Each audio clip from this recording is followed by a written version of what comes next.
Benvenuti nel canale di Gabriele. Settimana scorsa Apple ha presentato due nuovi Apple Watch, ma questo video molto semplice vale per l'acquisto di qualsiasi orologio intelligente. La domanda che mi sono posto è: come misurare il vostro polso? Come fareste a misurare una superficie che comunque non è piana, è diversa per ognuno di noi, è unica insomma. E quindi ecco qua il motivo per questo video.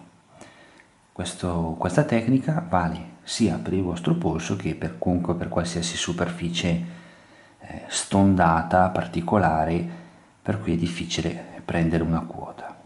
Vi servono un righello, in questo caso lo teniamo massimo a 30 cm, e ecco il vero re di questo video: uno spago. Quindi, ad esempio, sul sito ufficiale Apple la cassa da 44 viene consigliata per una particolare dimensione di polso, la cassa da 40 viene consigliata per un'altra quota di polso. Quindi prendete un filo di buona qualità e lo fate correre intorno al vostro polso. Perfetto, ci siamo? Cercate appunto dove terrete l'orologio, spostatelo magari di qualche millimetro verso la mano o indietro.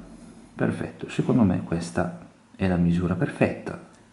Quindi se lo spago poi è brutto, vado comunque a fare un piccolo segnetto.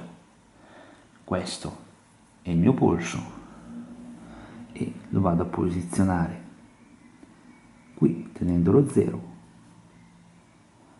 19 e circa 2 mm, 192 mm. Ho misurato il mio polso, due strumenti molto semplici per risolvere quello che per qualcuno potrebbe essere un problema. Ciao, al prossimo video.